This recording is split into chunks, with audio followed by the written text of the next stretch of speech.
Just 1 week ago, the crypto markets shook as Bitcoin Cash scared Bitcoin into a 20% drop. But just 1 week later, Bitcoin has passed the $8,000 mark for a new all-time high.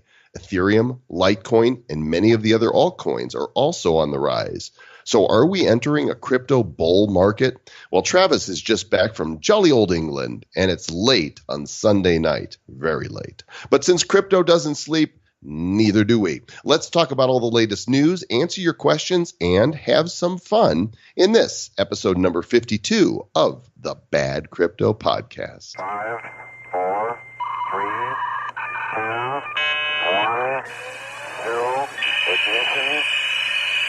Who's bad?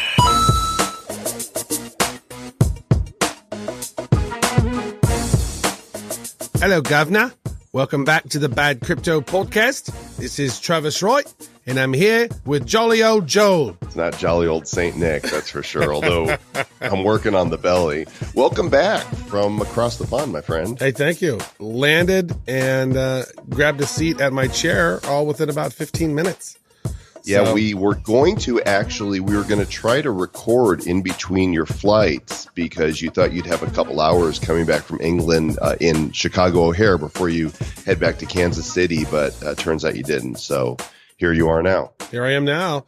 You know what? It was a great journey, and I stayed up the whole way, and I read this amazing book. I just got to talk about it real quick because if we've had lots of conversations on the show about the fiat currency and the bubbles and how dollars really aren't money, and we've had these conversations. So there's this book. It's called The Everything Bubble, and it's by Graham Summers, and it talks about the end game for the central bank policy, and it talks about all the bubbles, starting really with the tech bubble, moving into the housing bubble, and now what they're calling the everything bubble, where they put all the bonds and the treasury notes and T-bills into this big bubble of trillions of dollars.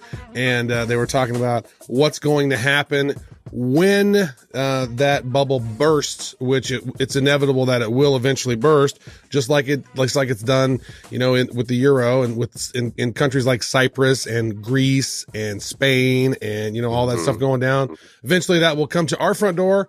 And he really didn't put a solution at the end of it. But you know what? We know the solution is the crypto. It could be. So is there going to be a bath soap bubble? Like, are we going to enter a Mr. Bubble as well? They're not, no. But they might have bubbles from Trailer Park Boys on. Nice. Well, maybe we'll get the guy. What's the author's name? His name is Graham Summers, and I would love to have him on because he talked about the problem. He said, here's how we got to where we are today. Here's where we're going. And he goes, it's all screwed up, you guys. But he didn't offer a solution. No solution? Yeah, it was almost like I was waiting for the end. I was like, yeah, I'm almost there. I was ruined. Graham, come on the show. If anybody knows Graham Summers, we'll reach out to him. Anyhow, welcome to the Bad Crypto Podcast. Quick shout out to our sponsor for this month, the Zilla app. You've heard us talking about it all of this month, and hopefully by now you've pre-registered for the limited beta. Zilla is spelled Zilla, and this is going to be an app that allows you to peruse and invest in ICOs on your smartphone in the palm of your hand. So go and get the beta app at zla.io/bad. And we're actually going to have Abasa Phillips, who's the creator of the Zilla app, on the show, not this week, but next week. He's going to come on and talk a little bit about this and why he's created the app and what he hopes to accomplish with it. So that should be pretty cool. Ka-ching, baby. All right, we got stuff to talk about, people of Bad Cryptopia. So let's do this thing. Bad Crypto voicemail. You have one new message. Hey, bad brothers from the Bad Crypto Podcast. It's Bobby Sal from the Telegram group. Apparently my oldest boy has been eavesdropping on the podcast because he got into an argument at school with some kid who was going to mine Bitcoin on his Chromebook. And my son promptly shut him down and said, do some research. You need a big Haas machine for that. At any rate, stay bad, brothers. Hey, Travis. Hey, Joel. Love your show. This is Lior from South Carolina. Just had a quick question for Joel. You keep saying you're hodling. You're in the crypto game for the long term, for the long run. What is the long run for you? How long is the long run for you? How long are you going to hodl? Stay bad, guys.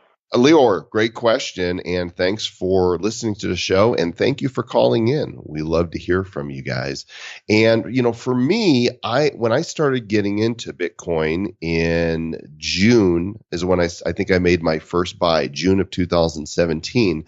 I told myself that I didn't want to deal with the stress of trading, of trying to time the highs and the lows, and what if it got away and I wasn't able to buy back in low, and what if it was too much. And I'm looking at this as a long-term investment. My personal opinion is that Bitcoin is going to continue increasing in value. And as long as it does that over the next few years, I'm thinking 3 years or so. It's not that I won't take any out along the way.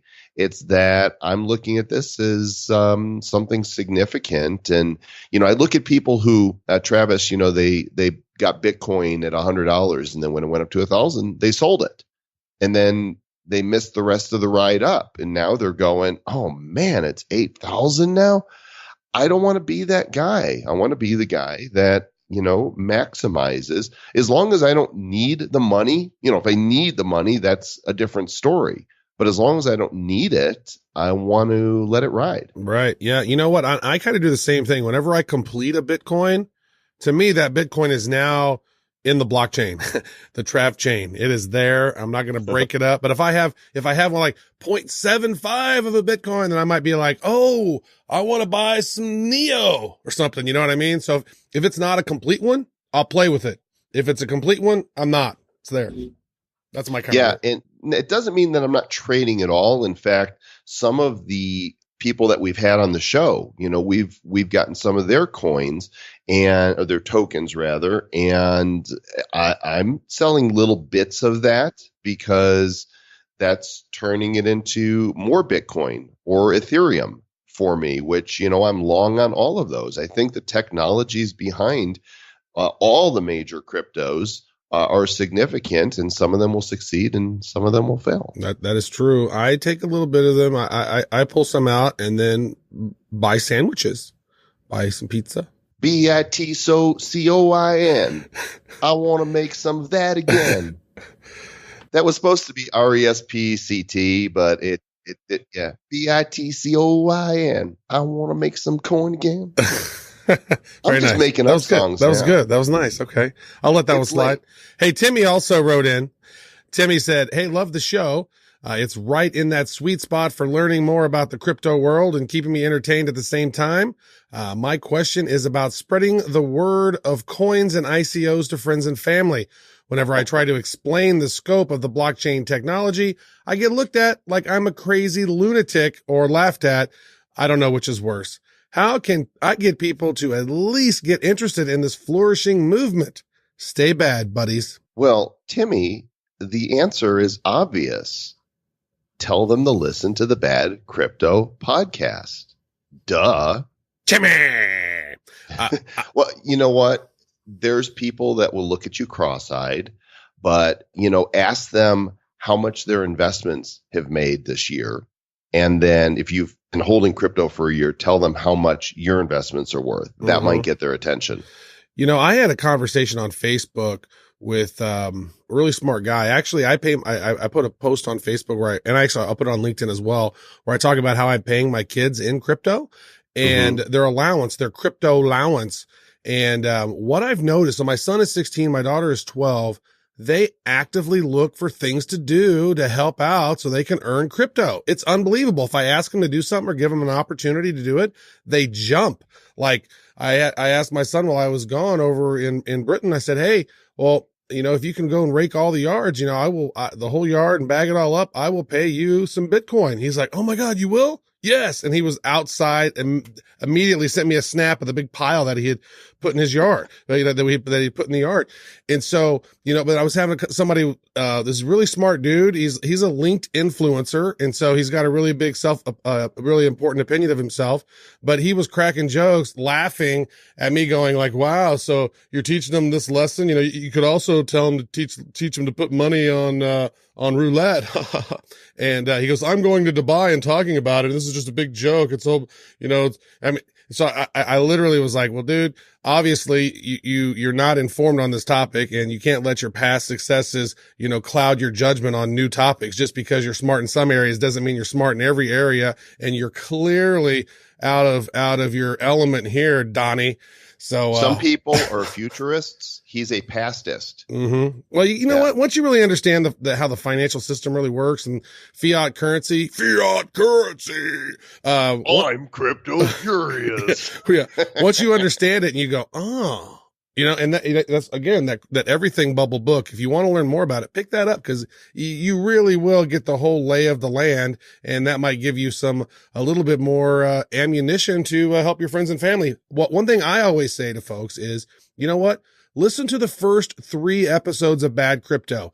Badco.in 001, 002, and 003. We lay out that foundation of those first 3 episodes. And then, feel free to listen to the other, 49 of them. Or just play bye for them, and they'll really think you're nuts. Or you have horrible taste in music.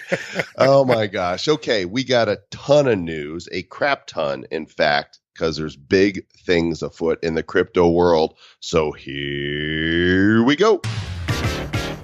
I don't know if you guys know this. You guys are paying attention to the crypto space, but Bitcoin once again hit an all-time high, just above 8,000. So much ka-ching, baby.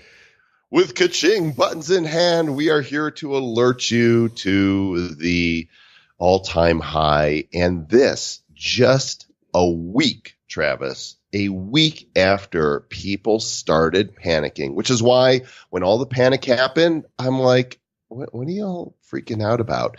Bitcoin Cash, hit around the 8th or so, and we saw it go up to like 2,400. It's back around 11 or 1,200 right now, and Bitcoin fell to about 5,800. So those that bought, the previous week or were holding on paper or on coin lost about 20% of Bitcoin value. And since that time, it has been a pretty steady climb. And while you were in the UK, we hit 8,000. In fact, I think we went as high as like 8,100 today. Did we? Yeah. Yes, we did. That is nice. You know what? We were watching that Bitcoin Cash thing in real time. I think we actually were doing the show during that time as well. And I saw that thing it got to 0.4 of a Bitcoin.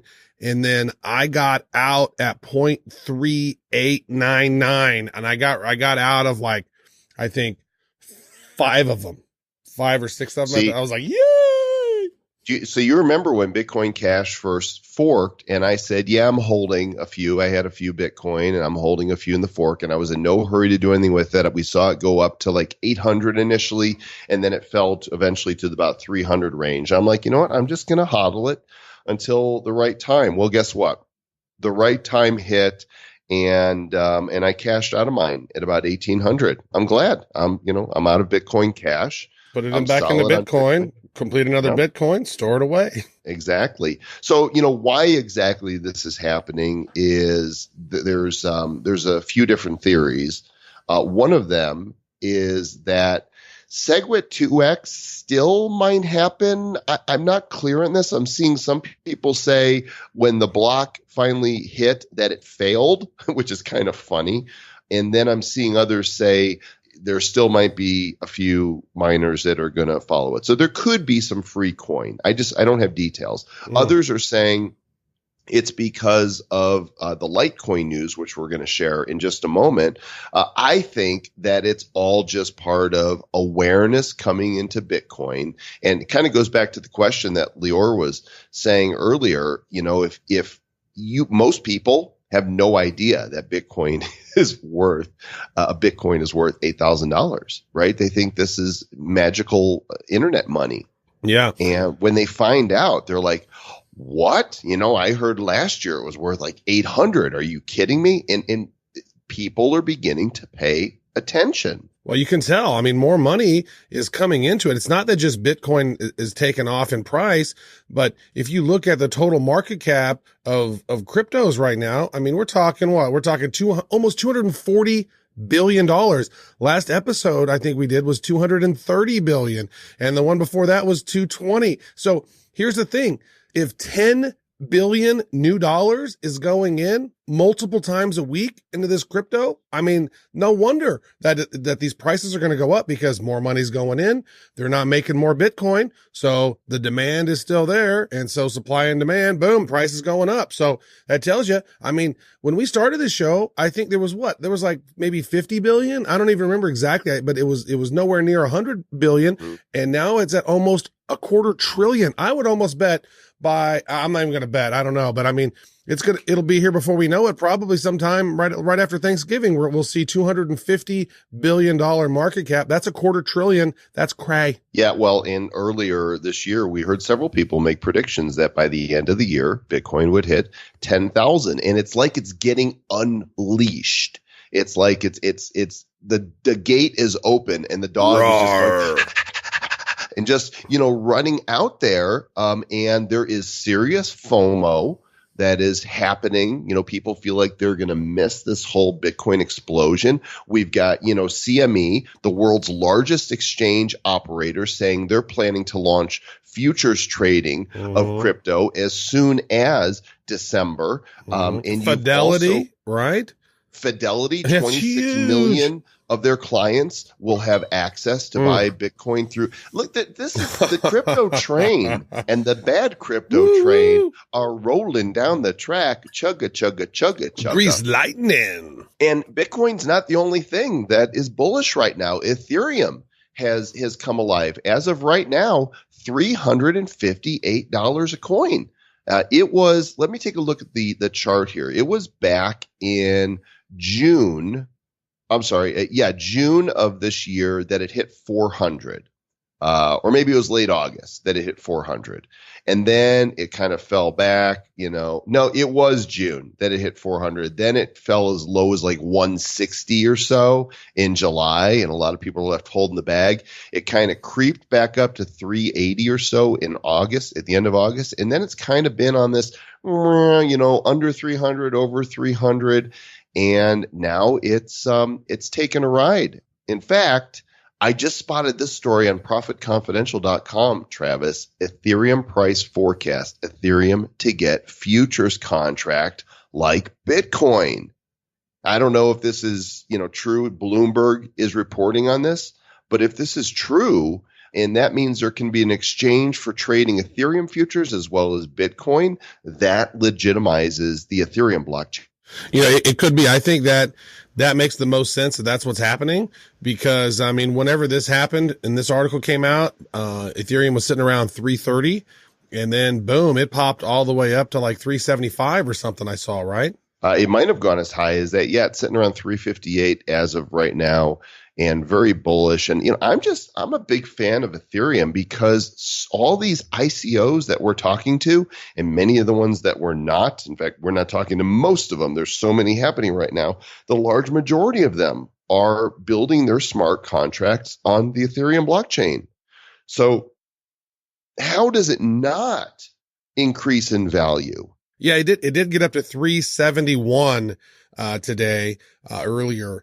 And yeah, it's one of those things. My biggest problem has been sort of like that parity issue where you're going, man, there's back doors or there's some, it's not, maybe not secure, but we had that ICO spotlight, I believe last week with Quant Stamp, and they're talking about wanting to, be they want to be the VeriSign of the Ethereum world. And VeriSign is, one of those, it's owned by Semantic that basically, gives you the nice little lock on the website to make sure the website's all secure and it verifies that there's no, viruses or anything on the website, right? So they want to make sure that the code is all good. And so now if they can lock that down and we know that all of these cryptos that are running on Ethereum are, secure and compliant, that gives me even more faith in the whole ecosystem. Yes, they really want to do that.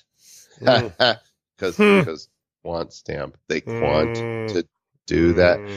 So there's that. Litecoin also, the lights baby. Litecoin sitting at almost $72, had a great run over the last couple days, and as high as 73 and change, and maybe finding its new base. And it goes to this news. A tweet came out from @Lightning on Twitter on the 16th. And it said, today we're excited to announce the first ever Lightning cross-chain swap from Bitcoin to Litecoin. This is big, big news. That's exciting. I mean, when you were able to do those cross-chain swap, atomic swap type things, and I think that's, Litecoin, if you recall, folks, it has SegWit. It has basically SegWit 1x, I believe, on Litecoin, and they have Lightning. Well, and it's been running smooth. The transactions on Litecoin are really quick. It's a very smooth process. Now, it looks as if what's going to happen now is if Bitcoin has the same Lightning and SegWit, that solves the problem that the fork, the SegWit 2x fork was kind of trying to solve. Having bigger blocks, it allows for scaling, much quicker transactions. And so maybe this is what we needed to rescue Bitcoin from the slowness, maybe. Yeah, this article is actually on NASDAQ.com. And it says in here, the developer from Lightning Labs, Connor Fromknecht, told Bitcoin Magazine, the primary advantages over previous solutions are speed, cost, and privacy. Transfers are more or less instant. And you referred to that because you did some Litecoin transaction. You sent some to your son recently, and it was like, bam, boom. And don't require the cost of an on-chain transaction. He goes on to say, in the cooperative case, the transactions are never broadcast and leave no trace on the blockchain, offering privacy benefits. And with any luck, these privacy benefits will only continue to improve. And, Litecoin is kind of like, the redheaded stepchild at Kmart on Coinbase, right? It's the forgotten coin. It's the third of the three coins that Coinbase supports. And it's the one with the lowest price, but a lot of people don't know, what, I know Bitcoin, I might know Ethereum. What is this Litecoin? And I think, as it's going to continue on its pace, I think there's some big things, in my personal opinion, for Litecoin. And I'm going to hodl mine, baby. I'm going to hodl all my lights. Hodl. You know what? I mean, that happened a couple of days ago, and then look what's happened to Bitcoin since then. The price has continually gone up. I think people are starting to see, and we've seen an all-time high, 90 something dollars on Litecoin. So that's going to keep on happening. And so what else is in the news? Let's see here. As we're talking about other coins that are, hitting this last week, one of them that really the pulse sped up was Ripple. It's one of the coins with the largest market cap. It's, number 4, I think, on CoinMarketCap. Mm-hmm. Number 4, behind Bitcoin Cash, which is kind of criminal that's the case. But Ripple is there. It's not quite clear that it's actually the token that is going to benefit from this, but there's a story on CoinDesk that American Express opens first blockchain corridor with Ripple Tech. Now, do you understand what's happening here? I'm not sure what the blockchain corridor does, but it basically made it sound like American Express is going to, open up a payments. It's a kind of a payment system, I guess, using Ripple that can send money from England to the U.S. in just a few seconds. And they've been wanting to do that for a long time. So they did a partnership with the Spanish bank Santander. And I guess corridor is some banking term that I don't necessarily understand what it is. But it's like a bridge. It's a connection, right? So that it's a easy way to transact rapidly. I mean, we're talking about settlements that happen instantly, which is not something that banks are used to. By the way, I deposited a check, which was, it wasn't a huge check, but it was more significant than I've been depositing lately, from an unrelated project into a U.S. bank account at my local bank. Actually, it's a chain, last week. And I just checked today, and those funds have still not cleared. That is BS. This is why we need blockchain. Wow. Is it a U.S. bank to a U.S. bank? It is. It's a U.S. bank too, and they're still holding. They're still holding 65% of the funds. Are saying they're still holding that back, which is insane. They don't trust you, Mr. Joe Com. I guess. So, they believe that this is the first of many that banks that are going to partner with Ripple to convert cross-border fund transfers into native RXP tokens. And so I'm holding some Ripple. I feel, my personal belief, again, I'm not a financial advisor, and don't listen to me, do your own due diligence, but it's one of those that the tokens are cheap enough. It's sitting at 23, almost 24 cents right now. It's been kind of hanging out about 19, and it went up as high as 27 or 28 this week on this last spike. It's my belief that it's going to have its day. And, it's really interesting. If you look back, Travis, to earlier this year, before we started doing the show in May, Ripple had a spike. It went, in a matter of days, it went from 3 cents to an all-time high of almost 40 cents.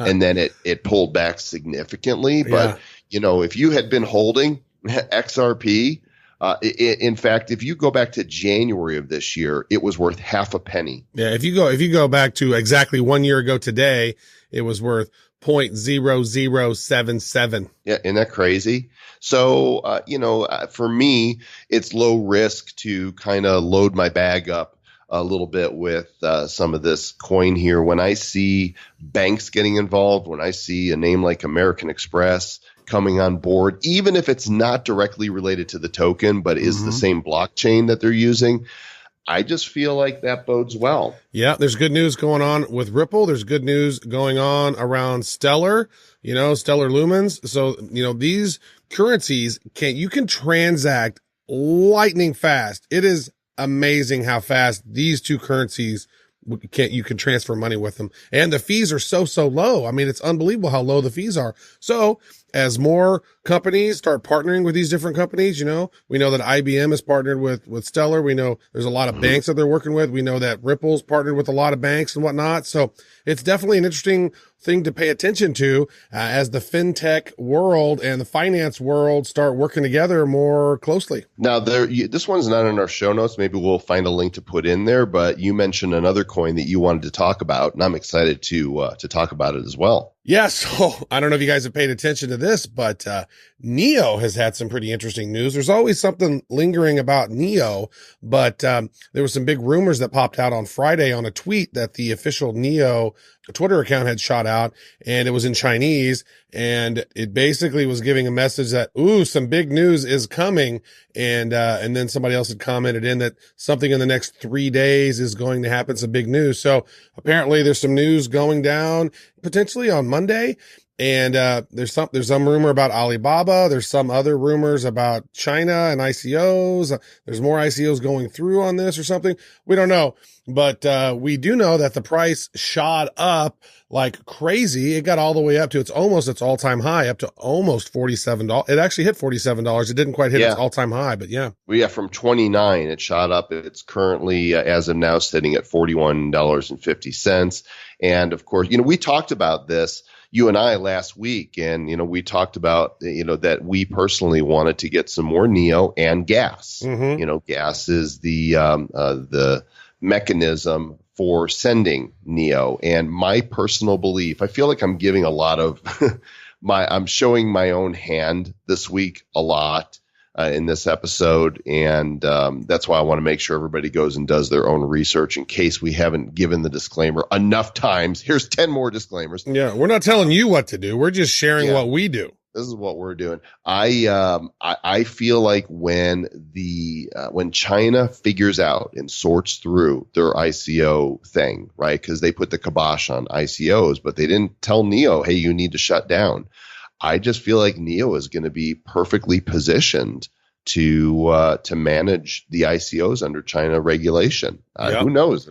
I mean, this is pure speculation because I've not heard anything about this. But what if the Chinese government were to, make a deal with NEO that they are the one, right? Who knows? NEO Oh my gosh. Oh my. But that would be insane. Yeah. One thing that was interesting that I had learned that I did not know before, but if you want to create a smart contract on the NEO blockchain, you must purchase, it costs 500 gas, to actually, activate your smart contract, and gas is generated by holding NEO, right?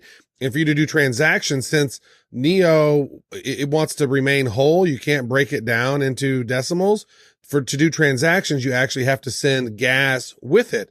And so gas is pretty rare. There's not nearly as much gas as there is NEO out there. And so that was one of those things that I had a little hunch that I shared with you last week. I said, if NEO goes, then gas is going to be really big. We should probably look at maybe scoring some gas. We did. We opened up a can of beans and we scored some gas. Totally. There's 65 million NEO, and there are 8.6 almost million gas. So there's like 1/6, less than 1/6 of NEO available in gas. And form. you need gas to trade NEO. So I don't know about solid or liquid form, but at least we know that. Yeah. And another hot coin, one of the guests that we had on our show prior to their ICO was Australia's Power Ledger. You guys might remember that from an ICO spotlight about, 6 weeks ago, I want to say. And they were the most successful ICO in Australia. ICO'd at around 10 cents a coin. And right now, as sure as I live and breathe, it's at 49 cents. It has been absolutely rocking. And there's an article today in paymentweek.com that the Australian government has awarded an $8 million grant. Is it directly to Power Ledger? As I'm looking at this here, I want to make sure that I say this right. I believe it's using it. It's a project that's using the blockchain technology to distribute the energy and water systems. It's not so much to the company, but it's a project that is also using that. And so, we chatted with Power Ledger right before their ICO was ending, just a couple days before it was ending, I believe. And great company, really love chatting with them. They're doing something that's great for the environment. And this is something that could potentially catch steam. And it went from literally 10 cents. And I guess if you got in earlier, maybe even cheaper. And here it is. You might have gotten a bonus. Yeah, you might have gotten some bonus around 7 cents or something. But here it is at, almost 50 cents right now. So if you got in on that ICO, you made some dough. Blockchain's so hot right now, Mr. Travis, right? That is and true. Where else it's hot? It's hot in Japan. Check out this story on themerkle.com. Here's the headline. Japanese village may hold ICO to revitalize local economy. Short story here is that in Japan, people seem to be a bit more open-minded when it comes to ICOs. And there's one government, the Japanese village of Nishiwakura. They want to give ICOs a better reputation. They're looking for ways to revitalize itself as a city. And they've started looking at holding an ICO to instead of asking for support from national government or getting private investors, they want to be transparent and they want to help rebuild the municipal functions by holding a municipal ICO. Mm-hmm. They are researching the possibility of holding an ICO. So they may not do one, but they're definitely doing their due diligence on that right now. And a municipal ICO in collaboration with private enterprises, that might be something to keep an eye on. That could be really interesting if villages and different cities start doing this, right? Because, I mean, even after I just read this book about the everything bubble, now once some of these countries start doing that and all these different things, I mean, digital currency is here to stay. And, if cities and villages and countries and whatnot start creating their own tokens, that's a good way to get off of fiat currency. A couple of funny stories, funny for me at least, to wrap up the show this week is I found this one on bitcoinist.com. And, neither of us, well, I'll speak for myself. I'm not a big fan of what Bitcoin Cash has done to the crypto world. I think that, it's more of the positioning, with bitcoin.com, Roger Ver saying that Bitcoin Cash is the real Bitcoin. That's just pure marketing speak, in my opinion. I feel like the real Bitcoin's just always going to be the real Bitcoin. And, whether Bitcoin Cash takes off as its own currency and is actually used anywhere remains to be seen. But this story says the biggest Bitcoin exchange by volume is dumping all their Bitcoin Cash for Bitcoin. It's Hong Kong-based BitMEX, the Bitcoin Mercantile Exchange. They're automatically selling all its customers' Bitcoin Cash from the fork into Bitcoin. So, but to me though, if I'm holding it and for one, if you're on BitMEX, or if you're on any exchange, you want to take it off and put it in cold storage or put it in hard storage to get it off the exchange. So, they're basically able to say, we know you're hodling the Bitcoin Cash. I'm going to sell it all for you anyway, you guys. Like, right. That would piss me off. Imagine if Coinbase did that. I would not be happy. Coinbase eventually is going to release the Bitcoin Cash for those that were holding Bitcoin at the time of the fork. If you had Bitcoin there, then I guess you're due Bitcoin Cash. But BitMEX is basically saying, not so much. You'll get Bitcoin and like it. You'll get Bitcoin and like it. Yeah.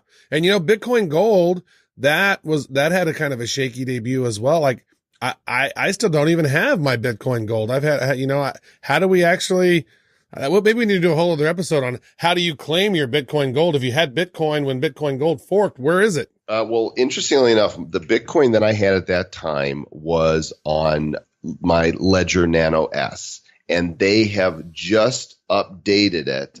I think that I'm gonna try and go in and see if I can now get my Bitcoin Gold on the legacy chain. It appears that they might be able to pull it off now. So I don't know for sure. But in fact, the blog I'm looking at was updated just 42 minutes ago.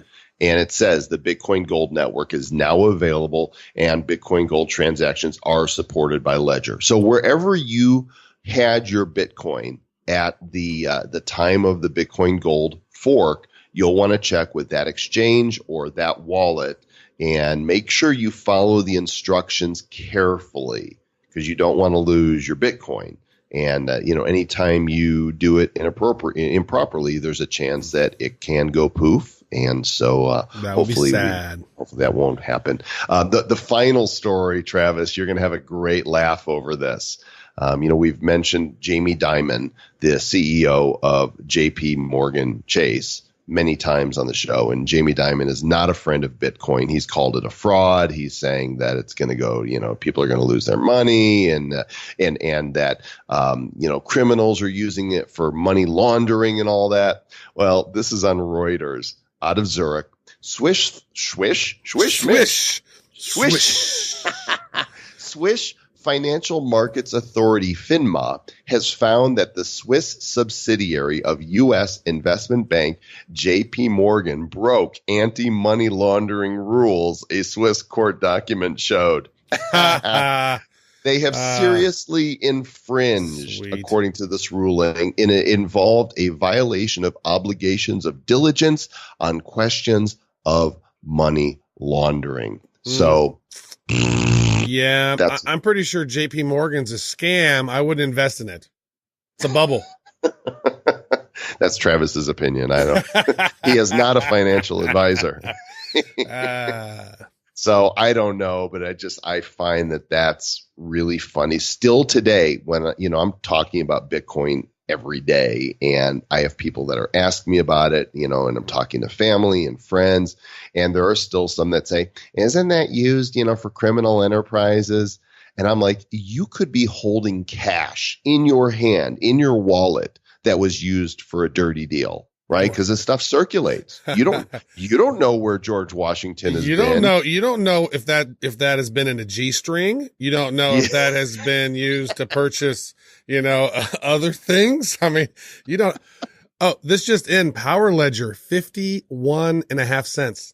Are you serious? To the moon. A lot of us we look back at charts, right? And we see when a coin was really low and then one day it just took off, and we're always like, man, how do I get in on one of those? And now I don't know if this is going to be that, but it's on a beautiful trajectory. And if you did buy in the ICO and you were to sell right now, you've just made a 500% return on your investment in that ICO. If you invested $100, that would sell for $500 now. If you invested $1,000, let's do some math, $5,000 right now. And if you invested $1 million, well, you got $5 million. Although I don't know, that's probably all I don't know how much they raised total, but odds are you didn't invest $1 million. You may have. I'll bet the founders are quite happy. Yeah. You know what? This is great. This is why this space is so fun. Every day, there's no day that has been the same. Every day is different. We're paying attention to this. Oh, it's so crazy. Woo. And you know what? So we are on top of it every day for you guys. And we're putting these shows out to give you the news and to teach you and to share with you what we find interesting in the space. And you know what? This is just we offer this as a service for you to, do your due diligence, hear what we talk about, and then go down the rabbit hole on your own. And if you determine that what we talk about is good and right on, then you know what, do with it what you must, right? But we're just here as a service. We're having fun with this space. I mean, my goodness, this is I've never seen anything like this. It is a crazy time, and we love to hear from you. We really, really do. I can't tell you how much it means when you write us, and there's so many different ways you can get in touch with us. If you go to badcryptopodcast.com, you'll find that there is a contact link in that form. We read every single message that comes in. We have a huge backlog of questions. Doesn't mean don't write us. It just means we can't reply to everybody. It's just Travis and I and our producer, Aaron, right now. And we are looking at bringing in some other help, but reach out to us just the same. Send us your questions, send us your comments through the contact form, or call us on the Bad Crypto hotline. It's 708-885-9030. And we'd love to hear from you. If you listen to episode number 50 with so many of your messages, then go back and check out that one. It was great fun. We've got an ICO spotlight coming up for you next, and probably a couple shorter shows this week because it is Thanksgiving holiday weekend here in the great United States of America. And we're thankful for all of you. So we will be getting some more content out to you soon. Please keep tuning in. Tell a friend. And Travis, tell them what to do. Yeah, I do want to say this, though. We are very thankful for you guys, for sure. It's not Thanksgiving yet, though. We can't be overly thankful. Just I'm somewhat thankful, but I just want to say why we're having those abbreviated shows, because they're going to be thankful that they're not listening to us during Thanksgiving. Their families are going to be, would you turn off the Bad Crypto blockheads? Or there could be converts. You know what we should do, Travis? We should record a short show that people can play for their friends and family for Thanksgiving. A little a quickie? A Bad Crypto Thanksgiving quickie. So as you're bowing your head and giving thanks for the turkey dressing and your family and all your blessings, you can also very subtly plant seeds of bad crypto and the crypto market. But you do realize, though, that only one of the 171 countries that bad crypto is listened to in, only one of them has Thanksgiving, and that just happens to be where Joel and I live. So we will be celebrating. So as you prepare for holiday week with friends and family, if there's anything that you're going to do, above all else, please stay back. Who's bad? The Bad Crypto Podcast is a production of Bad Crypto LLC. The content of the show, the videos, and the website is provided for educational, informational, and entertainment purposes only. It's not intended to be and does not constitute financial, investment, or trading advice of any kind. You shouldn't make any decisions as to finances, investing, trading, or anything else based on this information without undertaking independent due diligence and consultation with a professional financial advisor. Please understand that the trading of Bitcoins and alternative cryptocurrencies have potential risks involved. Anyone wishing to invest in any of the currencies or tokens mentioned on this podcast should first seek their own independent professional financial advisor.